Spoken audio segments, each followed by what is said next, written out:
नमस्कार दोस्तों, स्वागत है आपका एक बार फिर से मेरे चैनल पर जिसका नाम है बायोलॉजी फॉर ऑल। मैं हूं और आपका दोस्त अनुपम मिश्रा। जो लोग इस चैनल पर नए हैं, वीडियो की शुरुआत करने से पहले जो लोग इस चैनल पर नए हैं उनसे गुजारिश है, रिक्वेस्ट है, इस चैनल को सब्सक्राइब करें। और जो साथी इस चैनल से जुड़ चुके हैं उनका मैं तहे दिल से शुक्रिया अदा करना चाहता हूँ। वीडियो को देखिए, लाइक कीजिए, अच्छा लगे तो कमेंट कीजिए। साथ ही एक साथ आपका कोई अगर सुझाव है इस वीडियो के बारे में तो उससे हमें ज़रूर अवगत कराएँ। जैसा कि जानते हैं, इस वीडियो के इस चैनल के माध्यम से मैं बायोलॉजी और इंग्लिश दोनों ही सब्जेक्ट कवर करने की कोशिश करता हूं।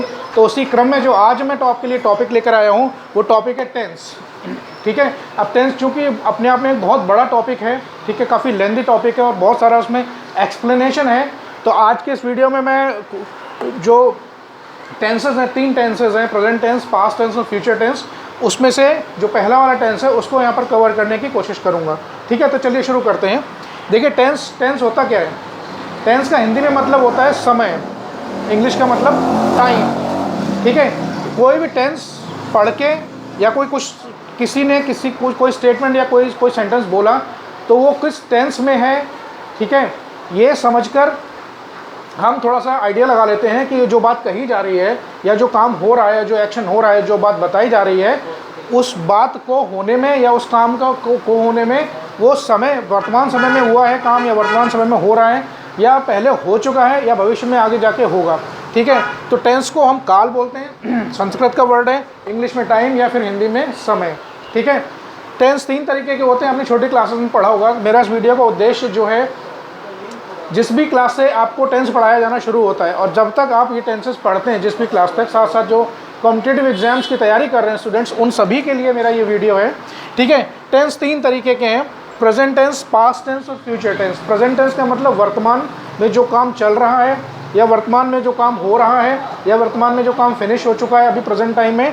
पास्ट टेंस का मतलब है जो बीत गया है, जो काम पीछे भूतकाल में ख़त्म हो चुका है। और फ्यूचर का मतलब जो काम अभी शुरू नहीं हुआ है, वो निकट भविष्य में या आने वाले भविष्य में शुरू होगा। यहाँ पर मैं बात करूँगा प्रेजेंट टेंस की। ठीक है। प्रेजेंट टेंस, सबसे पहले हम इसको जान लेते हैं कि प्रेजेंट टेंस यूज़ कहाँ होता है। कैसे पहचानेंगे कि कोई सेंटेंस लिखा हुआ है, ठीक है, वो उसका टेंस कौन सा, वो प्रेजेंट टेंस है, वो पास्ट टेंस है, या फिर वो फ्यूचर टेंस है। ठीक है। प्रेजेंट टेंस में कोई जनरल ट्रुथ बताया जाता है, कोई ऐसी बात बताई जाती है जो एक जनरल ट्रुथ है। ठीक है। Like he is an honest man, he is an honest man, वो एक ईमानदार व्यक्ति है। ये एक जनरल ट्रुथ है, यूनिवर्सल ट्रुथ नहीं है, एक जनरल ट्रुथ है जिसके बारे में बहुत से लोग या लगभग सभी लोग जानते हैं। जो भी उसको जानते हैं वो सब जानते हैं कि वो एक ईमानदार व्यक्ति है। तो वहाँ पर हम प्रेजेंट टेंस का यूज़ करते हैं। कैसे यूज़ करते हैं मैं आपको अभी बताऊँगा। कोई हैबिचुअल एक्शन है, कोई काम लगभग रोज़ होता है, ठीक है, किसी का, या कह सकते हैं कि रिपीटिशन ऑफ वर्क, कोई भी काम जो लगभग रोज़ होता है या फ्रीक्वेंटली होता है या ओकेजनली होता है, वो एक तरीके का रिपीटिशन ऑफ वर्क है। यानी कि काम जो है, जो भी कर रहा है, सब्जेक्ट जो भी है, उस काम को रिपीटिटिवली करता है। ठीक है। ओकेजनली करता है, रोज़ करता है, सुबह शाम करता है, या फिर कभी कभी करता है। ठीक है। हैबिचुअल एक्शन यानी कि रिपीटिशन ऑफ वर्क। कोई यूनिवर्सल ट्रूथ है, जैसे मैंने आपको एग्जाम्पल दिया जनरल ट्रूथ का, कोई यूनिवर्सल ट्रूथ है। ठीक है। यूनिवर्सल ट्रूथ क्या है, जैसे the sun rises in the east, सूरज जो है पूर्व दिशा में निकलता है। भाई ये तो एक यूनिवर्सल ट्रूथ है। ठीक है। इसका टेंस तो नहीं बदला जा सकता। या कोई जनरल स्टेटमेंट बोला गया, जनरल स्टेटमेंट यानी कि किसी के बारे में कोई बात कही गई है, किसी के बारे में कोई बात कही गई है। Like Ramesh is an excellent football player, Ramesh is an excellent football player. तो क्या ये किसी के बारे में कोई स्टेटमेंट दिया गया है, उस स्टेटमेंट में हम कौन सा टेंस यूज़ करते हैं, प्रेजेंट टेंस यूज़ करते हैं। ठीक है। अब जैसे मैंने जनरल स्टेटमेंट का एग्जांपल दिया, he is a good boy, तो ही यहाँ पर सब्जेक्ट है। ठीक है। इज़ यहाँ पर हेल्पिंग वर्ब है और ये रेस्ट ऑफ द सेंटेंस है। ठीक है। इस सेंटेंस में कोई एक्शन नहीं हो रहा है, सेंटेंस में कोई एक्शन नहीं हो रहा है, कि जनरल स्टेटमेंट है। तो इसको कैसे बनाएंगे, सब्जेक्ट प्लस उसके आगे इज़ या एम या फिर आर। हम जानते हैं, आपने छोटी क्लासेस में पढ़ा होगा, इज़ जो है हेल्पिंग वर्ब सिंगुलर सब्जेक्ट के साथ आती है, सिंगुलर सब्जेक्ट के साथ आता है। सब्जेक्ट नाउन भी हो सकता है, सब्जेक्ट प्रोनाउन भी हो सकता है। एम केवल आई के साथ आता है। और आर जो है जितने भी प्लूरल नाउन है या प्लूरल प्रोनाउन है, जैसे दे, यू, वी, ये सारे प्लूरल प्रोनाउन है। ठीक है। या कोई प्लूरल नाउन है, उनके साथ हम आर यूज़ करते हैं। अब ये जो मैंने सेंटेंस लिखा है, Ramesh reads a newspaper everyday, इसमें कोई एक्शन हो रहा है? बिल्कुल हो रहा है। रीड जो है एक वर्ब है, रमेश सब्जेक्ट है, वर्ब है, ठीक है। वर्ब की फर्स्ट फॉर्म के साथ एस और एस लगाते हैं प्लस ऑब्जेक्ट। इसको अभी हम आगे डिटेल में पढ़ेंगे कि होता क्या है, ठीक है। तो आई होप ये आपको समझ में आया होगा कि प्रेजेंट टेंस कहाँ पर यूज़ होता है, कि कोई एक्शन जो लगभग रिपीटेटिवली होता है, किसी के बारे में कोई जनरल स्टेटमेंट दिया है, कोई जनरल ट्रुथ बताया गया है, या कोई रिपीटेटिव वर्क है, या फिर कोई हैबिचुअल एक्शन है, या किसी के बारे में कुछ कहा गया है, वहाँ पर हम कौन सा टेंस यूज़ करते हैं? प्रेजेंट टेंस यूज़ करते हैं।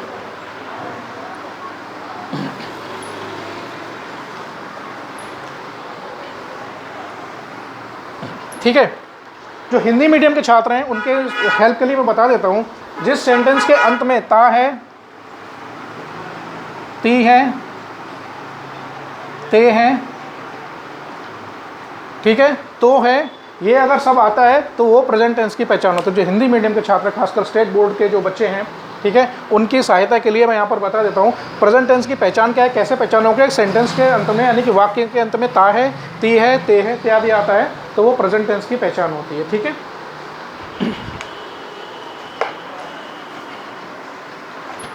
अब प्रेजेंट टेंस की जो टाइप्स हैं, यानी कि जो उनकी डिफरेंट क्लासिफिकेशन, जो कैटेगरीज है, उनके बारे में हम बात करते हैं, ठीक है।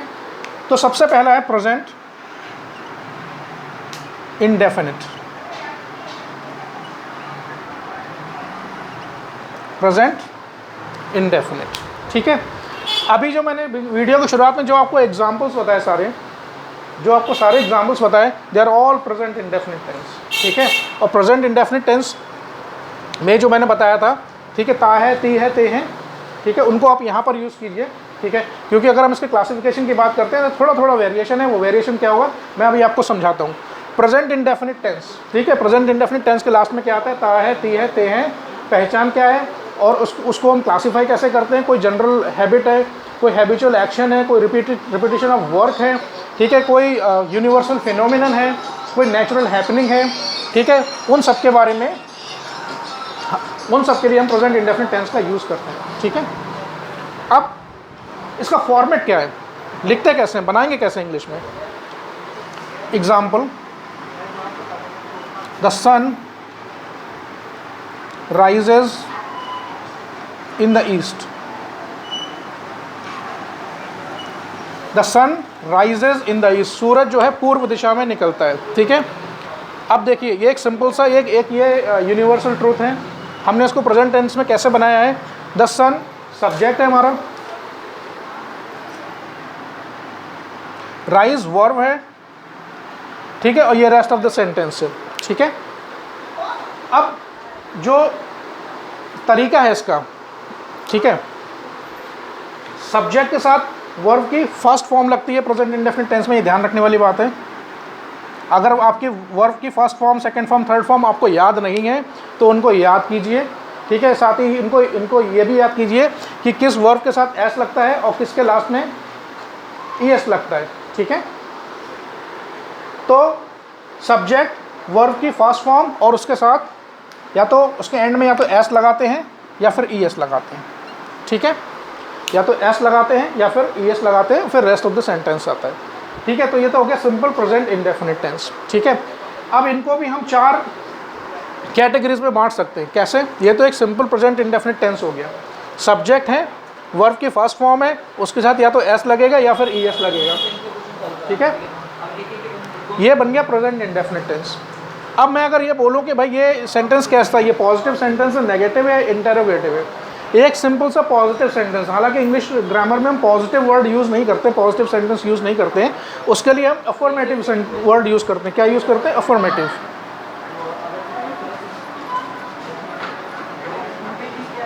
या फिर डेक्लरेटिव।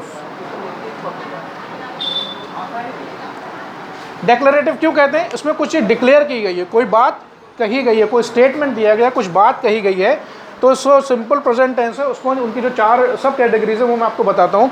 ये कौन सा सेंटेंस है? ये सिंपल अफर्मेटिव या डेक्लरेटिव सेंटेंस है, उसमें कुछ डिक्लेयर किया गया, कुछ बात कही गई है, ठीक है। अब इस सेंटेंस को अगर हमें नेगेटिव बनाना है, ठीक है, इस सेंटेंस को नेगेटिव बनाना है, एक दूसरा एग्जाम्पल ले लेते हैं, थोड़ा सा आसानी हो जाएगी।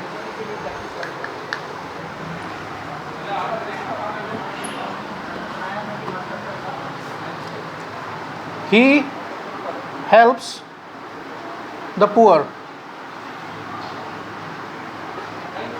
ही सब्जेक्ट है, हेल्प वर्ब है और the poor rest of the sentence. हम इस पार्ट की तरफ नहीं जा रहे हैं, ठीक है। ही सब्जेक्ट है, वर्ब के साथ एस लगेगा या ईएस लगेगा, ठीक है, और बाकी का फिर सेंटेंस। ये कौन सा सेंटेंस है? ये सिंपल अफर्मेटिव या डिक्लेरेटिव सेंटेंस है। छोटे बच्चे ध्यान दें खासकर। अब इस सेंटेंस का हमें नेगेटिव बनाना है। इसको सेंटेंस का क्या बनाना है? नेगेटिव बनाना है।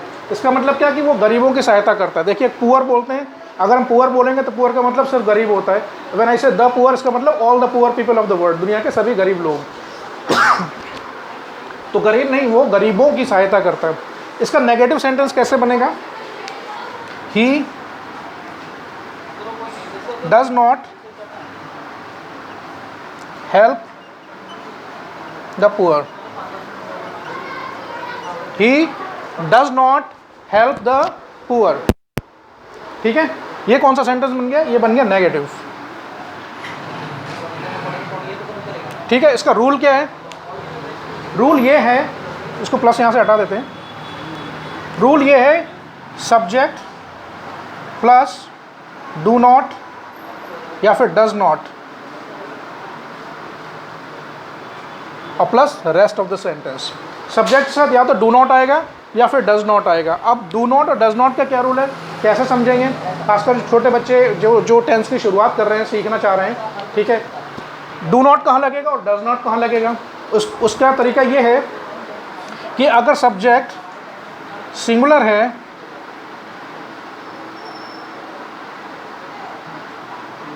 तो नेगेटिव सेंटेंस में डज नॉट लगेगा, ठीक है। सब्जेक्ट सिंगुलर है तो डज नॉट लगेगा, और सब्जेक्ट अगर प्लूरल है, प्लूरल हो जाता है, तो डू नॉट लगेगा। सब्जेक्ट सिंगुलर है तो डज नॉट लगेगा, सब्जेक्ट प्लूरल है तो डू नॉट लगेगा। तो ही यहाँ पर क्या है? ही यानी कि वह किसी लड़के किसी आदमी के बारे में बात हो रही। अब ही की जगह मैं दे कर दूं, यहाँ पर ही की जगह मैंने दे कर दिया, तो दे तो प्लूरल हो गया भाई, दे तो प्लूरल हो गया। तो यहाँ पर डू नॉट लगेगा या डज नॉट लगेगा? तो यहाँ पर डू नॉट लगेगा। They do not help the poor, वो गरीबों की सहायता नहीं करते। तो आपको ये आई होप ये रूल समझ में आया होगा। अगर सिंपल अफर्मेटिव सेंटेंस है, ठीक है, तो सब्जेक्ट वर्ब की फर्स्ट फॉर्म उसके साथ एस या फिर ईएस लगाएंगे। अगर सेंटेंस नेगेटिव है, और हम सबसे पहले देखेंगे सब्जेक्ट क्या है। सब्जेक्ट अगर सिंगुलर है, उससे ये सब्जेक्ट पढ़ के ही पता चलता है कि सब्जेक्ट एक ही है, तो डज नॉट लगाएंगे। सब्जेक्ट प्लूरल है तो फिर डू नॉट लगाएंगे। तो they do not help the poor और फिर he does not help the poor. Singular और प्लूरल दोनों के मैंने एग्जाम्पल दे दिए। तो ये सेंटेंस कैसा हो गया? ये सेंटेंस हो गया नेगेटिव, ठीक है। अब इसी को हम इंटेरोगेटिव बनाएंगे, ठीक है। इसको हम इंटेरोगेटिव बनाएंगे। इंटेरोगेटिव में क्या होता है? क्वेश्चन पूछा जाता है, ठीक है, प्रश्न पूछा जाता है। इंटेरोगेटिव में प्रश्न पूछा जाता है, ठीक है। इंटेरोगेटिव में सवाल पूछा जाता है, यानी कि क्वेश्चन पूछा जाता है, इंटेरोगेट किया जाता है, उसी से वर्ड ये लिया गया, ठीक है।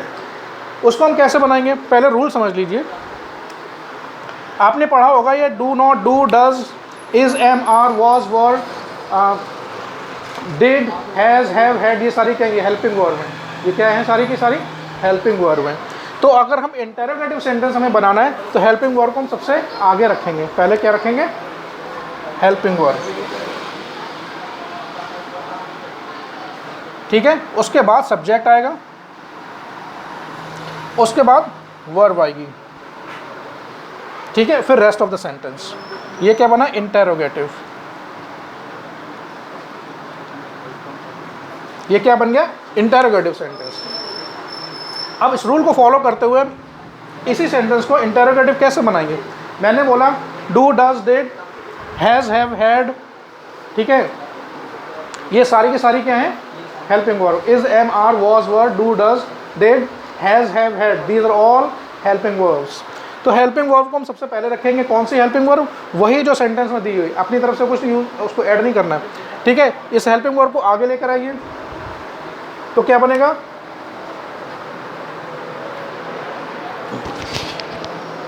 Do, they help the poor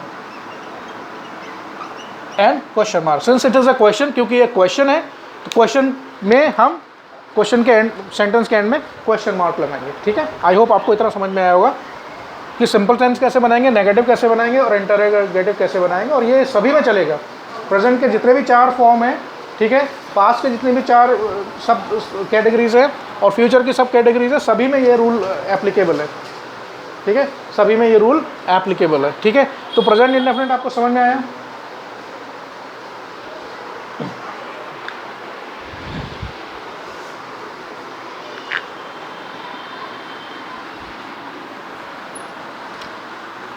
अब बात करते हैं प्रेजेंट कॉन्टिन्यूअस टेंस की। किसकी? Present continuous tense.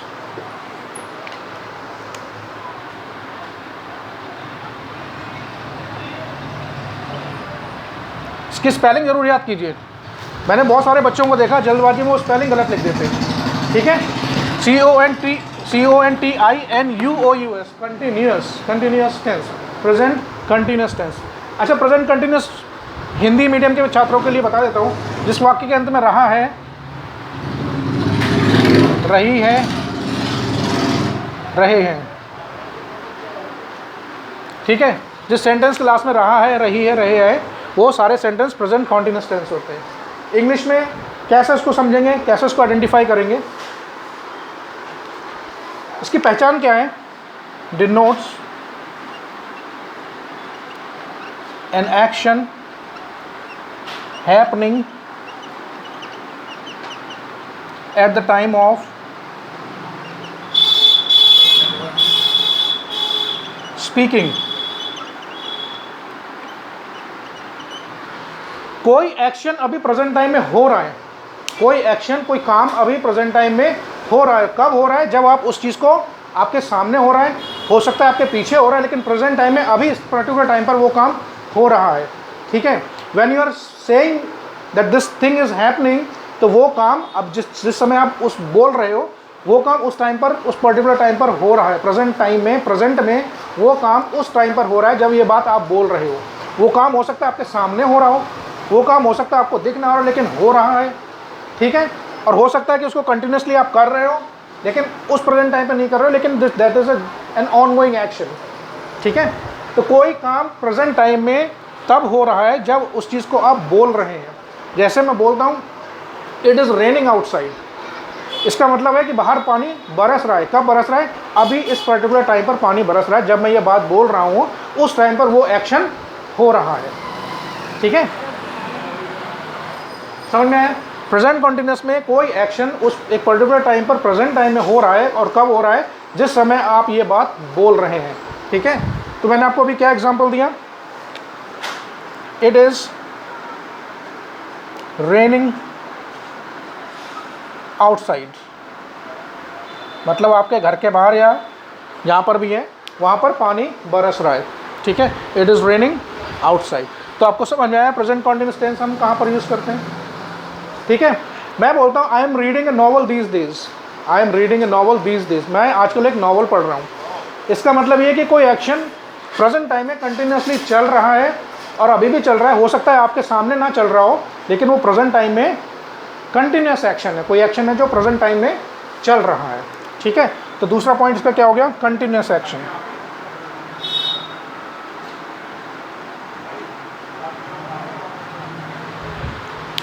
ठीक है, कोई एक्शन आपके सामने हो रहा है, प्रेजेंट टाइम में हो रहा है, कोई एक्शन हो रहा है लेकिन अभी प्रेजेंट टाइम में आपके सामने भले ही ना हो रहा हो, लेकिन वो प्रेजेंट टाइम में वो एक्शन कंटिन्यूसली चल रहा है, भले ही आपको ना दिख रहा हो। India's economy is growing very fast, India की इकोनॉमी बहुत तेजी से बढ़ रही है। आपको दिख रही है क्या? नहीं दिख रही है, आपको नहीं दिख रही है, it is not visible to you, but this is something which is happening at this point of time in the present time. वो चीज़ प्रेजेंट टाइम में अभी आपके सामने हो रही है, भले ही आपको वो दिख ना रही हो, that is present continuous tense. ठीक है, और एक जगह कहाँ इसको यूज करते हैं?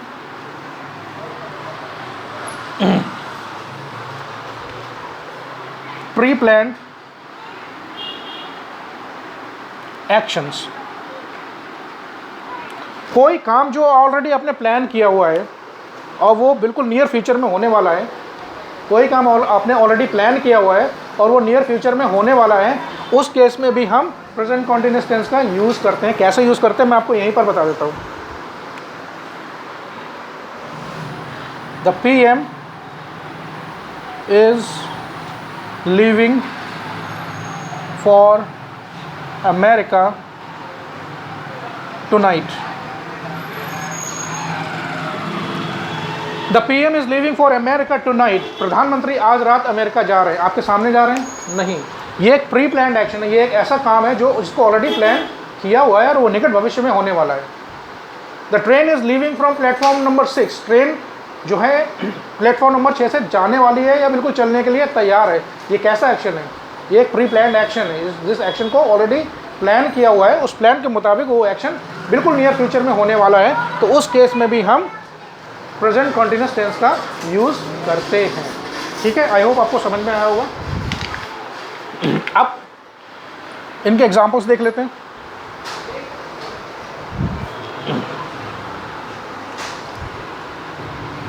अच्छा, इसका जो रूल है रूल समझ लेते हैं प्रेजेंट कॉन्टिन्यूस टेंस का।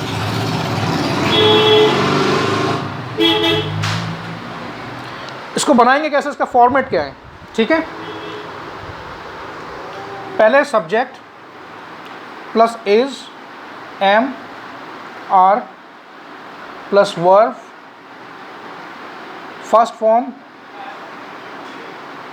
Plus ING plus object. ठीक है, आपको मैं समझा देता हूँ ये है क्या। इसका फॉर्मेट क्या है कि पहले सब्जेक्ट आएगा। सब्जेक्ट सिंगुलर भी हो सकता है, सब्जेक्ट प्लूरल भी हो सकता है, और मैंने अभी आपको बताया सब्जेक्ट सिंगुलर है या प्लूरल है, उसके हिसाब से या तो इज लगाएंगे या फिर एम लगाएंगे या फिर आर लगाएंगे। सब्जेक्ट सिंगुलर है तो इज लगाएंगे, एम केवल आई के साथ आएगा, आर प्लूरल नाउन या प्लूरल सब्जेक्ट के साथ आता है, वर्ब के फर्स्ट फॉर्म और उसके साथ आईएनजी लगाएंगे। ठीक है, example, he is reading a book. He is reading a book, वो एक बुक पढ़ रहा है। इस क्यों लगाया है? क्योंकि सब्जेक्ट सिंगुलर है। इसको प्लूरल कर दें, they are doing their homework. HW को शॉर्ट में मैंने होमवर्क लिखा है, बच्चे जानते हैं इसके बारे में। ठीक है, they are doing their homework. THEIR their मतलब उनका या अपना, और THERE देयर का मतलब वहाँ।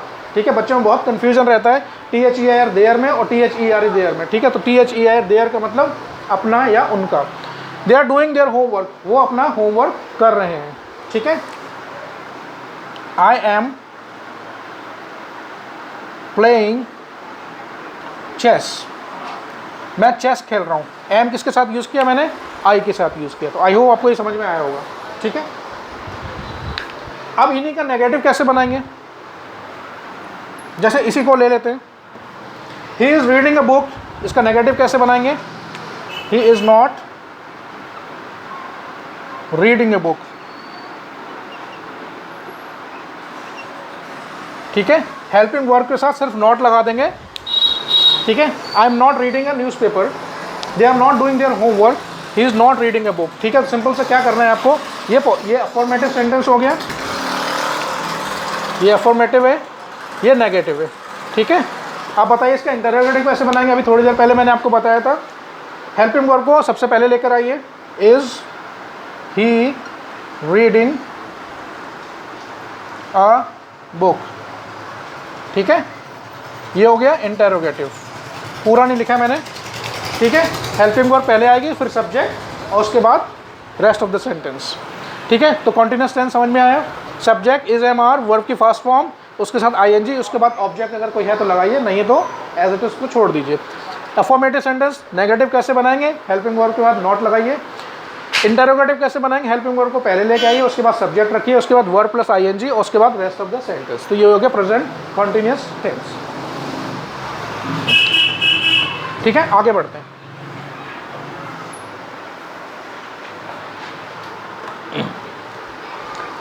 Present perfect. देखिए, प्रेजेंट परफेक्ट टेंस हमें ये बताता है कि कोई काम प्रेजेंट टाइम में खत्म हो चुका। परफेक्ट का मतलब पूरा होना, संपूर्ण होना या खत्म होना। ठीक है, उसको वो पूरा हो गया है। प्रेजेंट परफेक्ट का मतलब है कि कोई एक्शन या कोई काम प्रेजेंट टाइम में, इस पॉइंट ऑफ टाइम में पूरा हो चुका है, या ऐसा हो सकता है कि वो काम, कोई एक्शन था, ख़त्म हो चुका है, लेकिन उसका जो प्रभाव है, उसका जो इम्पैक्ट है वो अभी तक जारी है। ठीक है, प्रेजेंट परफेक्ट टेंस। पहले इसको समझ लेते हैं कि बनाते कैसे हैं। पहचान क्या है इसका, हिंदी में समझ लीजिए, लास्ट सेंटेंस के लास्ट में चुका है, चुकी है, चुके हैं, यानी कि कोई, ठीक है, हुआ है, इस तरह के जो वर्ड्स आते हैं वो प्रेजेंट परफेक्ट टेंस की पहचान होते हैं। ठीक है, मैं आपको एग्जांपल देता हूँ, समझ में आएगा। He has finished his breakfast. Breakfast हम लोग ऐसे बोलते हैं ना, it's not breakfast, it's breakfast. ठीक है, मेरा एक्सेंट पर जो डिफरेंट वर्ड्स हैं, जो कॉमन वर्ड्स हैं, उनको कैसे बोला जाता है, उनका प्रोनाउंसिएशन कैसा है, उसके ऊपर भी मैंने एक वीडियो अलग से बनाया हुआ है। आप जो चाहें तो, अगर आपने चैनल सब्सक्राइब किया है तो आपको वो लिस्ट में वो वीडियो मिल जाएगा। ठीक है, प्रेजेंट परफेक्ट टेंस फॉर्मेट क्या है इसका, उसको समझ लेते हैं। पहले आएगा सब्जेक्ट प्लस हैज़ या फिर हैव प्लस वर्ब की थर्ड फॉर्म।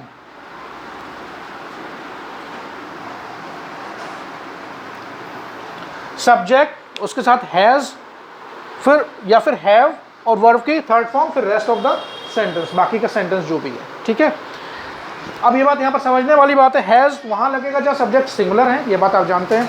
हैव वहाँ लगेगा जहाँ सब्जेक्ट प्लूरल है। जहाँ सब्जेक्ट सिंगुलर है हैज़ लगेगा, जहाँ सब्जेक्ट प्लूरल है वहाँ पर हैव लगेगा, और वर्ब की थर्ड फॉर्म लगेगी। एक एग्जाम्पल मैंने ऑलरेडी आपको दिया है, he has finished his breakfast, उसने अपना ब्रेकफास्ट फिनिश कर लिया है। तो ये कौन सा सेंटेंस है, ये तो भाई सिंपल अफर्मेटिव सेंटेंस है। इसको अगर नेगेटिव बनाएंगे तो कैसे बनाएंगे? ठीक है, सब्जेक्ट प्लस हैज़ नॉट लगाएंगे या फिर हैव नॉट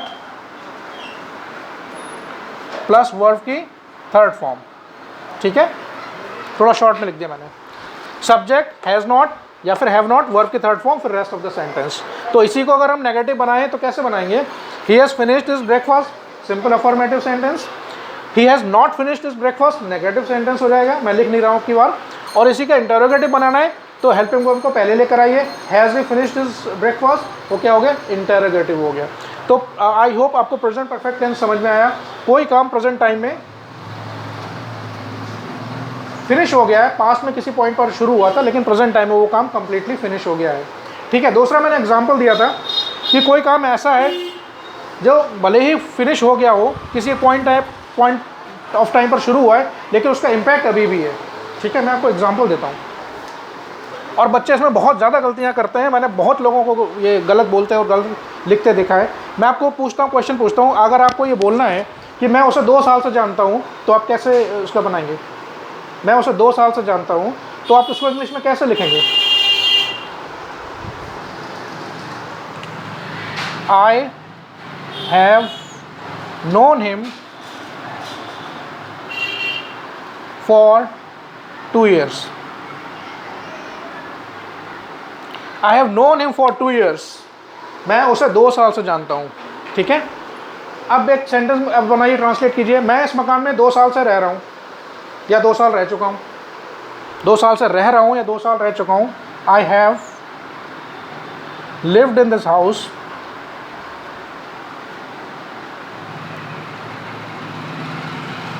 for 1 year कर देते हैं। I have lived in this house for 1 year. मैं इस मकान में 1 साल से रह रहा हूँ, अभी भी रह रहा हूँ, उसका इम्पैक्ट अभी भी है। ठीक है, I have known him for 2 years, मैं उसे 2 साल से जानता हूँ। ये कौन सा एग्जाम्पल है? ये प्रेजेंट परफेक्ट टेंस के एग्जाम्पल हैं। लास्ट देखते हैं, प्रेजेंट परफेक्ट कॉन्टिन्यूअस टेंस। ठीक है, present perfect continuous tense. Present perfect continuous tense में की पहचान सबसे पहले क्या है?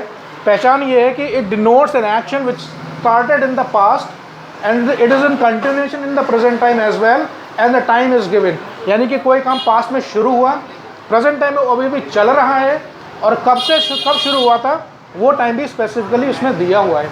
That is how you will identify present perfect tense. कोई काम पास्ट में शुरू हुआ, प्रेजेंट टाइम अभी भी चल रहा है और कब से चल रहा है ये भी दिया होता है, ठीक है। Action begin in the past, ठीक है, पास्ट में शुरू हुआ। कंटिन्यूएशन,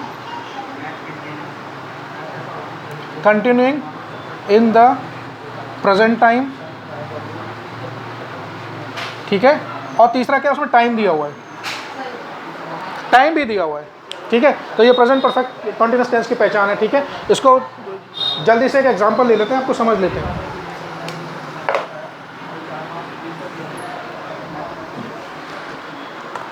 ठीक है,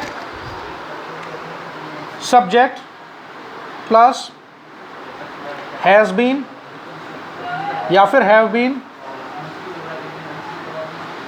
plus verb plus ING plus since या फिर फॉर और टाइम जो दिया हुआ है।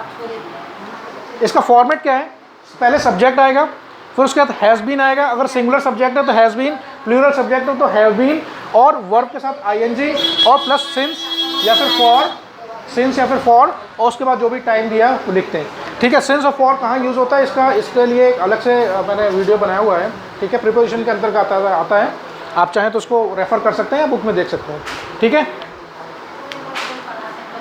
He has been reading a book for 1 hour, 2 hours तो बहुत ज़्यादा हो जाते हैं। He has been reading a book for 2 hours, वो 2 घंटे से एक बुक पढ़ रहे हैं, यानी कि एक्शन 1 घंटे पहले शुरू हुआ, प्रेजेंट टाइम में वो एक्शन कंप्लीटली फिनिश नहीं हुआ है और टाइम भी दिया हुआ है। सब्जेक्ट सिंगुलर है हैज़ बीन, अगर प्लूरल, अगर ही की जगह दे कर दें तो यहाँ पर हैज़ बीन आ जाएगा, ठीक है। He has been reading a book for 1 hour, time दिया हुआ है 1 आवर, इंडेफिनिट टाइम है, फॉर आएगा।